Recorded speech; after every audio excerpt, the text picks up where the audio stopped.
Hello listeners, and welcome to Plugged In, the energy news podcast from Montel, where we bring you the latest news, issues and changes happening in the energy sector. When Europe has set clear net zero targets, why are we seeing pauses and delays to offshore wind projects? In May, Danish energy producer Orsted pulled out of the UK's Hornsea 4 project because it said it no longer made economic sense. And earlier this week, industry leaders in the Netherlands publicly shared their serious concerns about the costs of delivering wind farm projects and the potential delays caused by the collapse of the Dutch coalition government. I caught up with Giles, Dickson, CEO of WindEurope, whilst I was at Eurelectric's Power Summit in Brussels. Here's what he had to say about the current investment climate for offshore wind projects in Europe. So, Giles, it must be frustrating for you and your members to see some of the headwinds that the offshore wind projects are facing in recent weeks, months. What do you see as at the core? What's the core issue? What's really happening here? Look, it's very difficult taking final investment decision on an offshore wind farm in Europe today for a variety of reasons. First, interest rates are still pretty high.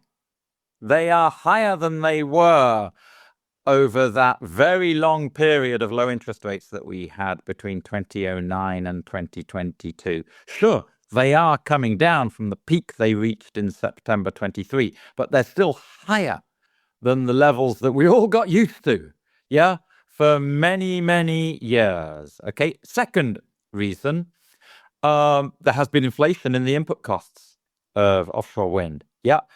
Steel and other commodity prices are much higher than they were. Turbine prices have gone up by, some people say, 50% in the last 4 to 5 years. And that makes it challenging. In addition to that, we still have 1 or 2 instances in some countries where you don't get the full indexation when there is inflation in the input costs, especially full indexation covering that critical period between the bid price being fixed by the developers and them actually doing their procurement and signing the orders with the turbine manufacturers, which, may be 18 months, 2 months after the date on which they fix their bid price before the auction. And if you've got big inflation in that period and the auction prices are not completely indexed, then you got a bit of a problem. Okay, so it is challenging out there today. We still have some governments which are still not running the right auction systems for offshore wind. Denmark had a complete failure with their auction at the end of last year because they were still running it on negative bidding. And we've been saying for years that doesn't work. You've got to use two-sided contracts for difference. And thank goodness the Danish government have now seen the error of their ways and have announced that their next auction will be using CFDs.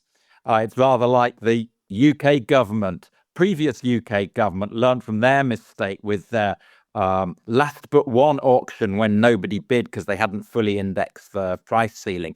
To their credit, they learnt the error of their ways and there was a big increase in the price ceiling for the subsequent auction. Now, the new German government still running negative bidding for their auctions this summer, but they've made it pretty clear that they want to move to CFDs as well, which is good.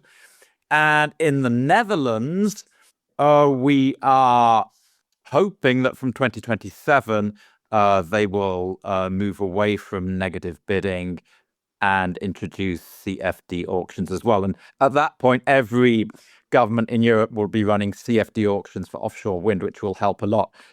When these auctions are on negative bidding, as they have been in the 3 countries I've just mentioned, Denmark, Germany, and the Netherlands, it makes it extremely difficult, to get your business case together and take final investment decision. Now, having said all of that, Richard, there were some good things happening out there. We have had 4 final investment decisions so far this year on big offshore wind farms in Europe. We had Inchcape in the UK. We had Baltica 2 in Poland, the PGE Orsted project. We had the Vattenfall Nordlicht project in Germany. That's conditional final investment decision, conditional on the final permits. And just 2 weeks ago, we had the huge announcement of final investment decision on Baltic 2 and 3, the Polenergia Equinor project in Poland, which incidentally is worth over 7 billion euros. It's Poland's largest ever private sector investment. Yeah. So some good things are happening. It's not all doom and gloom, but it is tough out there. So, how does the offshore wind market currently look set against the targets the EU has set out? I'm pleased to be joined by our Dutch correspondent, Karolin Schaps, who can tell us more. Welcome to the podcast, Karolin. Thanks, Richard. Great to be here. Could you tell us, first of all, what are the EU targets for offshore wind?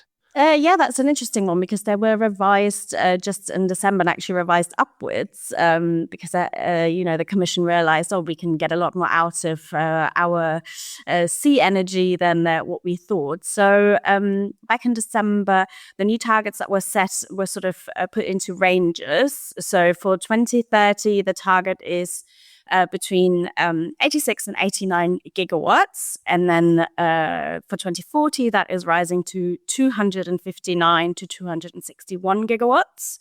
So a huge increase there. And then by 2050, obviously even higher to around 360 gigawatts.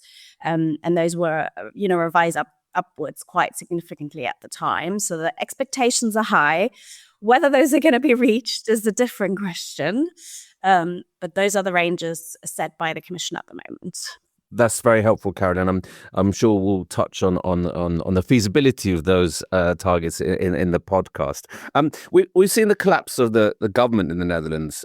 Aside from the political uncertainty, what concerns does this raise for industry leaders regarding offshore wind projects? Actually, offshore wind is an interesting topic at the moment in the Netherlands. In fact, the Dutch market is expected to contribute another 21 gigawatts to the EU goals by sort of the early 2030s. So, that's quite a healthy, chunky part of the sort of targets that the EU wants to reach. So the Dutch market is fairly important in that way. And the fact that the government has fallen, obviously, shows, politically, things aren't very stable at the moment. But at the same time, the caretaker government, I think, understands that this topic is so crucial and will most likely continue pushing through the offshore wind policy that it's reviewing at the moment. And in fact, in September, the minister responsible for energy is set to update on a new strategy. So they're at the moment looking to install a CFD mechanism. That's not been the case before in the Netherlands. I don't know if you recall, but the Netherlands was actually the first country in the world to award a subsidy-free offshore wind farm back in 2018. So now installing a CFD mechanism to support these projects financially is, quite a U-turn sort of for that. Policy, the policy actions for the Netherlands going forward. So the industry is very much, looking forward for that to be implemented. And of course, there's concerns now that there might be some delays, but at the same time, I think it's pretty clear that it's a priority for the government that this gets pushed through, as the industry is really struggling at the moment to, get any business cases past the financial officers.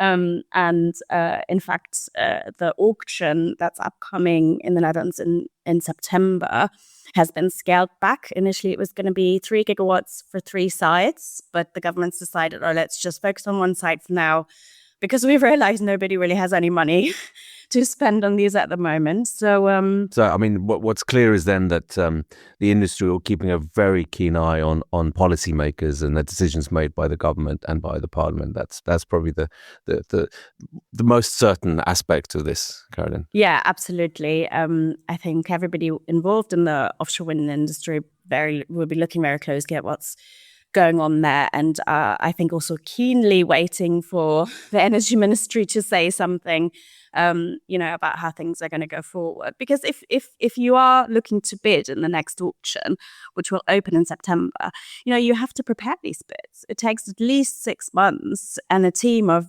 dedicated people doing nothing else but putting these bids together to work on these. So September, that's just 3 months away from now. So, it's really, time is of absolute essence at the moment. So, the government really has to, or caretaker government, I should say, should really clarify what's happening. Perfect. Thanks very much for setting the scene for us, Karolin. No problem. Would projects like this benefit from tighter state control, or would we see fewer delays if offshore wind was firmly in the hands of the market? To discuss this further, I'm pleased to be joined by Jan Vos, former member of the Dutch Parliament and chairman of the Trade Association for Wind Energy, NedZero. Bas Soedmeyer, managing director and partner of Boston Consulting Group, and one of our senior energy analysts here at Montel, Fintan Devenney. A warm welcome to the podcast, everyone. Thank you. Fintan, I'd like to start with the UK. We've heard about the EU targets, but what are the targets for Great Britain and Ireland, and how realistic are they? So for GB, UK government has put out a plan towards the tail end of 2024 called the Clean Power 2030 plan, which was this and remains this very, very ambitious set of targets. I think it's fair to say. Which it involves, essentially, it sort of lays out the increases in installed capacity that's required in order to reach what they call a clean power system by 2030, which is sort of 95% run by renewable power.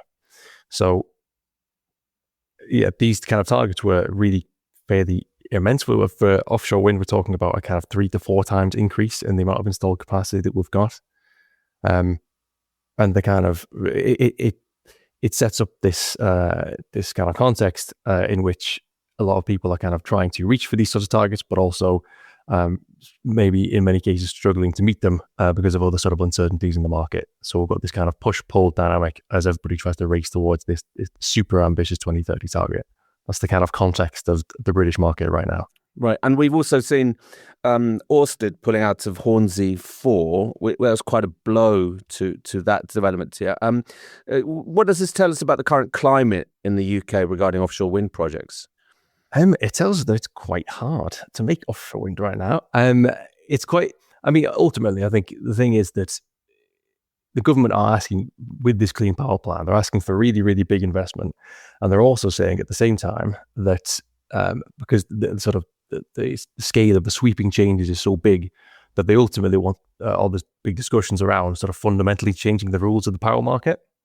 So there's this thing at the review of electricity market arrangements going on right now, which is essentially the government looking at a really, really low level, looking at the basic rules of the power market and saying, are these rules fit for purpose, right? And so they're kind of doing two things at once to say, okay, we're going to rewrite the rule book fundamentally. And right now, this as at the time of recording, we don't know exactly what those rules are going to be. We're expecting a decision sometime this summer 2025. But right now, we don't exactly know what these rules are going to be. So the government is saying, on the one hand, yes, we want a massive investment in offshore wind. We want to triple, quadruple the amount of offshore wind that's on the system. But we also are not telling you the rules of the system in which you are investing, if you know what I mean. So there's kind of big uncertainty in the market right now, which is why you see things like the Hornsea project pulling out. Ultimately, they couldn't make the numbers add up because I think there's too much uncertainty in the market for people to feel really comfortable making the kinds of investments or the scale of the investments that the government are asking for. Absolutely. Bas, and what's your view here? What do you see are the main causes of delays or pauses to some of these projects that we're seeing in the UK, the Netherlands and elsewhere? I personally, seeing across markets, I see really things coming to a head, which is, I think there is for a long time in Europe been the fundamental belief that we had sort of resolved the renewable build-out problem and that it was all going to come with defined market mechanisms.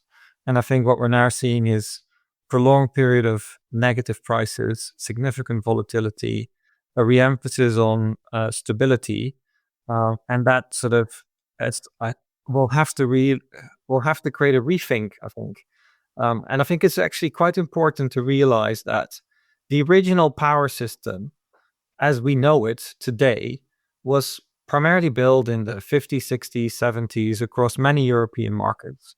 And it was really centrally built. So state utilities planned capacity, ensured adequacy, owned infrastructure. What we then did is we added liberalized power markets on that to run a system, but those markets were never really designed to build or transform the system. And that run the system was based on the assumption of dispatchable fossil assets with high variable cost. And it was all about driving efficient dispatch via marginal pricing. That's not how renewables work. And I think trying to completely reconfigure the system, which is what we're now doing. We're doing a massive build out, 10 trillion across the world of infrastructure. And trying to do that with a patchwork of market mechanisms is very hard to do. And I think that's what we're seeing across different markets. Now, different markets are doing different things, but I think everybody's starting to realize that that comes with its fair share of problems. And then the question is, do you continue building further patchworks on top of that? Or do you start to think about a fundamental rethink about how we do this at the pace and the scale that is needed?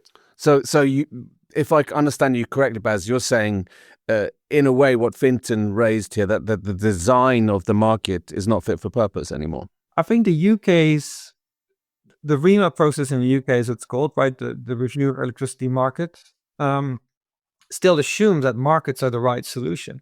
And that might well be the case.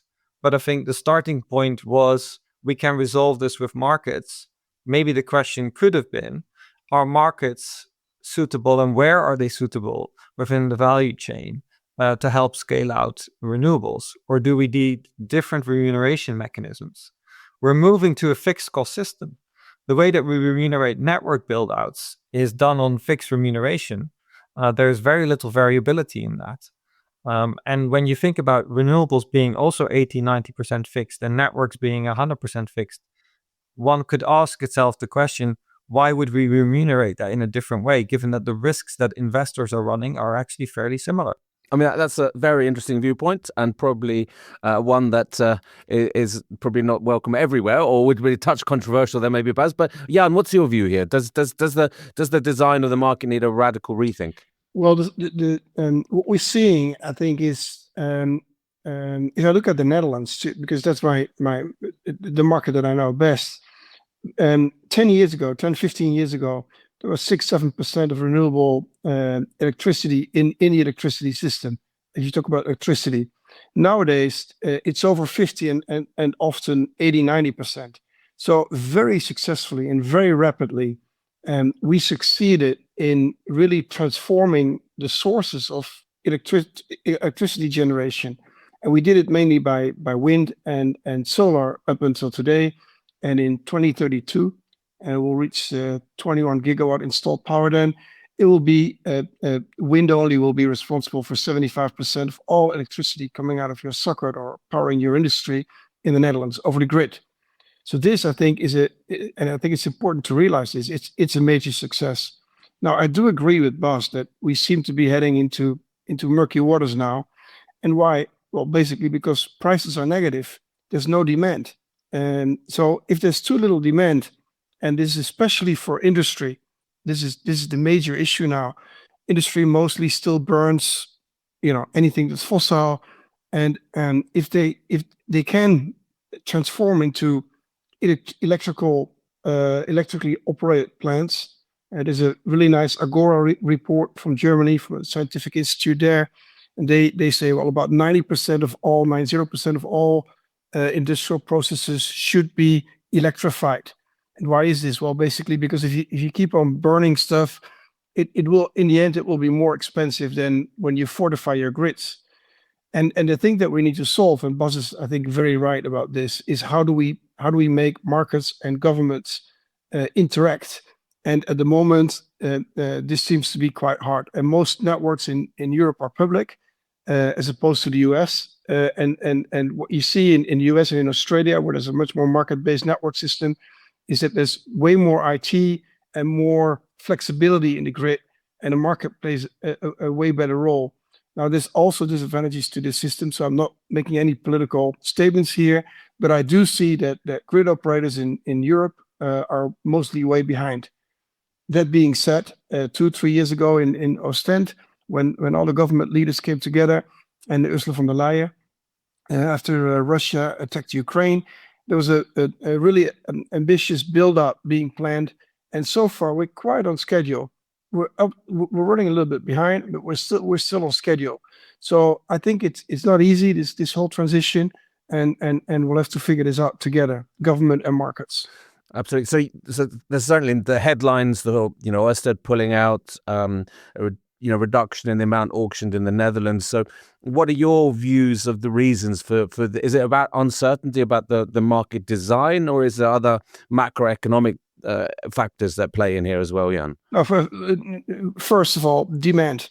If there's a PPA with a good pricing, you'll definitely be able to develop a wind park, and it's just not there at the moment. Second, inflation played a major role over the past few years. So especially where subcontractors didn't have inflation hedge contracts, this has caused a lot of turmoil in the market, and now we see shortages in the market. So there's a number of operators, developers winning contracts, and then not being able to secure their supply against the right prices.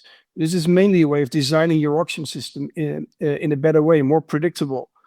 And then third, obviously, there's been disruption in the supply chain, and that it's still, up until today, we still see this more than in any other industry, because the things that we're doing are so big and so complex.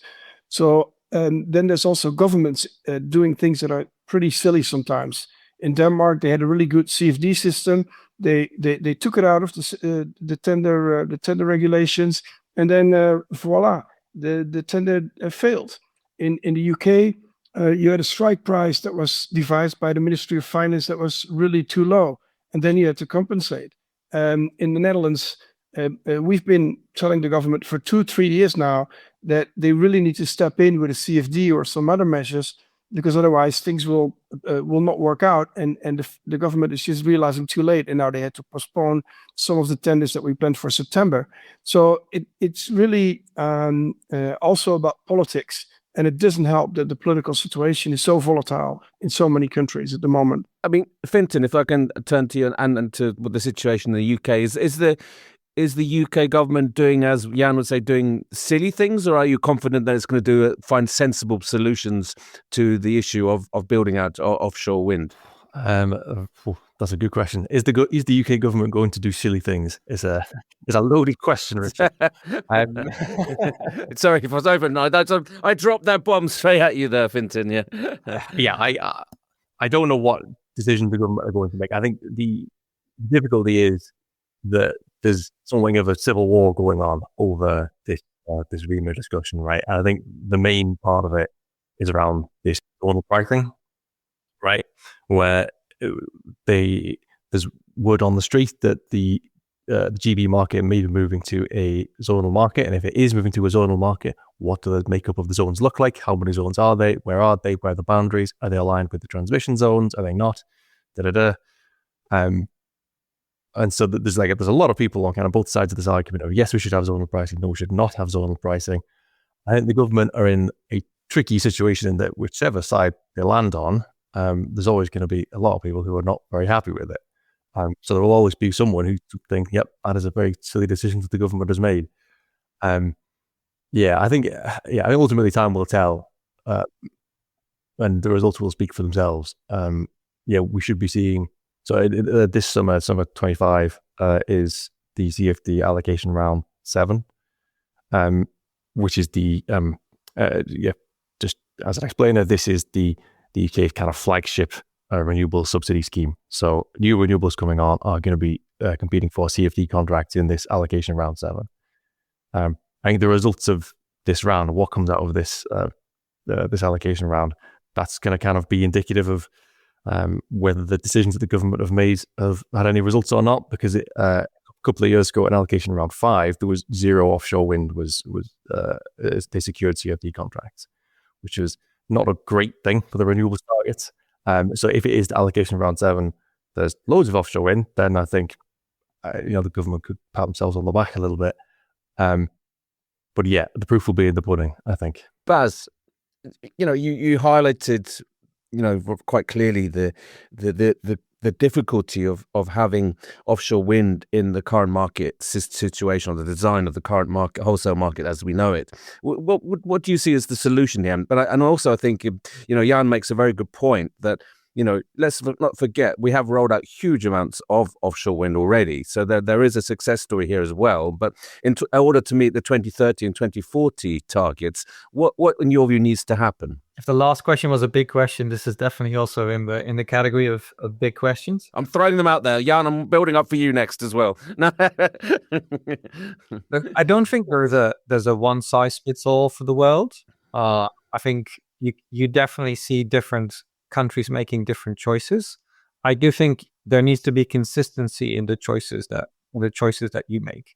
And I mean, the US was highlighted as a sort of, there's definitely sort of more sort of open market designs, and sort of that creates a different environment.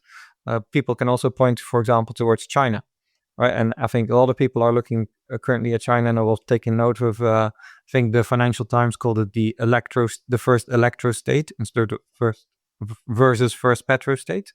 And I think one important thing that you see in China, and this also gets to the point of Jan saying there's no demand for lots of new supply that we're building, is this very integrated 5-year planning system of how do we electrify a nation? Well, that requires you to make decisions on demand, on network, and on supply. And you can then use different mechanisms by which you do that. But the Chinese have very clearly chosen a state-led planning system with very clear central targets by region, integrated grid and generation planning, which I think is an important unlock, because right now we're sort of planning grids and generation a little bit independently from one another in Europe. And I think that creates part of the problem. And we don't really tell demand to electrify, which then, per what Jan is saying, doesn't create the right demand for PPAs. And importantly, the state provides a lot of access to low interest rate loans, which reduces the cost of capital. And in a fixed cost system, which is a system that we're moving toward, the cost of capital is going to be one of the biggest drivers of the bill going forward.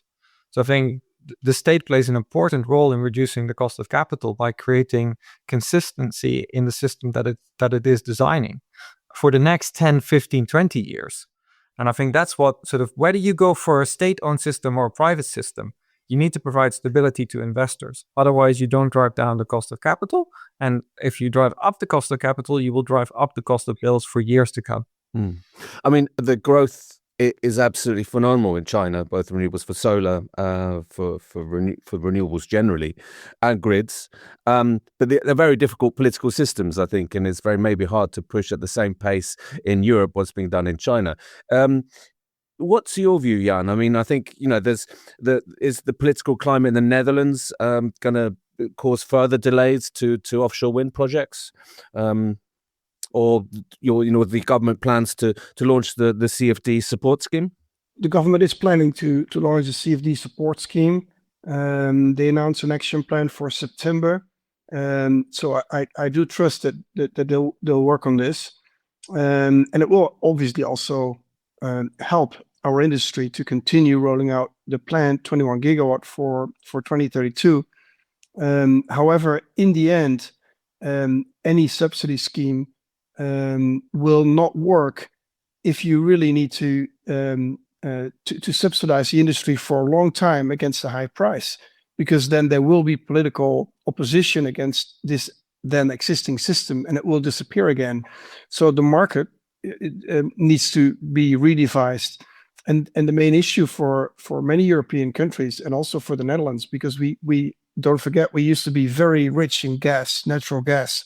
So we have a huge industry here that is used to low prices for energy because of the gas supply that we used to have in the north of the Netherlands. And all this industry is producing now against a very high price. And Germany, to a lesser extent, they have the same issue, that their industry can just not compete at the moment with the US and with China. And if we look 10, 20 years ahead in time, then it's inevitable in my eyes that industry will disappear from Europe partly, because we will not be able to compete against the US and China just because of the geographical situation of Europe and the access to energy. And this means that we will need less energy than a lot of scenarios projected. However, we will need electrification. So the first thing that we should be doing still is to fortify our grids and make sure that things really change there. Then politically, it's going to be very hard, but we need to look at which industry we really want to keep and help those industries by subsidies or grants or whatever to electrify their production. This is really important for the future, the strategic future of Europe.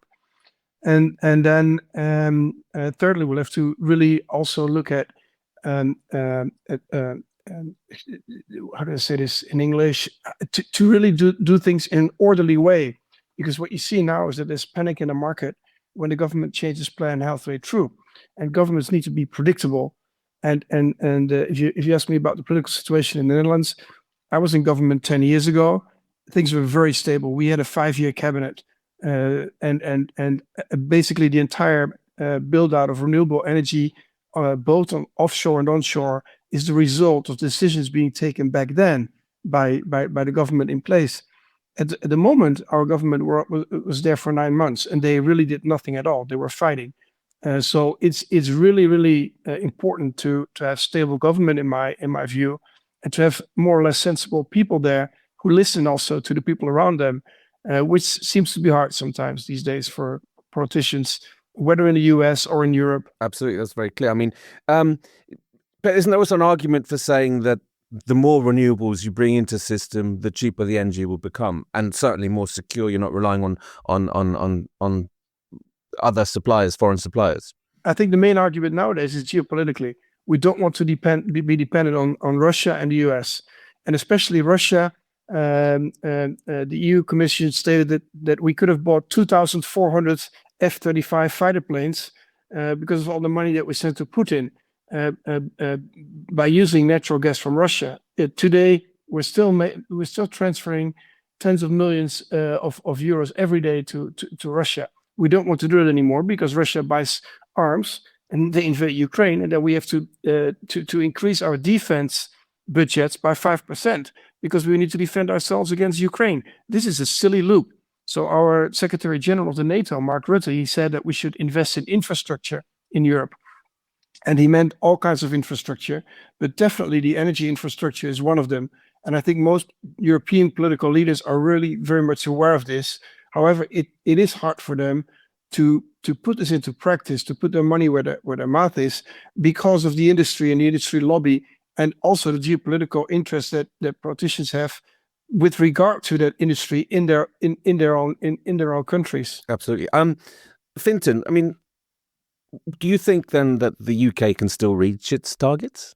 I think a very, very challenging target has recently, with the Hornsea thing that you're talking about, Richard, that has been made even more challenging. I think it was described by the head of system operator that the Clean Power 2030 targets were described as sort of Herculean tasks, and essentially that everything that could possibly go wrong needs to go right. And already we're seeing like 6 months in that things have started to go wrong. I wouldn't say it, because we still haven't had the CFD allocation round 7. I think the game is still up in the air. I don't think it's kind of a done deal that we're not going to reach these targets, but it is very, very difficult. And we'll get a much clearer view, I think, this time. But by this time next year, we'll know quite well what the trajectory is going to be, if that makes sense. So, yeah, it's tremendously difficult. And yes, I'm not jealous of people in government right now who have to make these decisions. Absolutely. If I can round off with you, Baz and Jan, to ask what your view is of the wider EU targets of at least 42.5% of renewable energy by 2030. What's your view here? Is that achievable? I think a lot is achievable with the right political will. I think Jan put it quite well. You need political stability for that.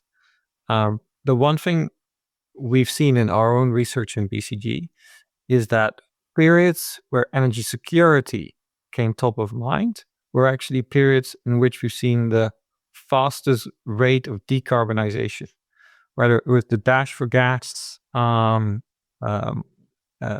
the UK, for example, in the 90s, but we've also seen it in the energy crisis of the 70s and the 80s. They were periods where we saw rapid decarbonization.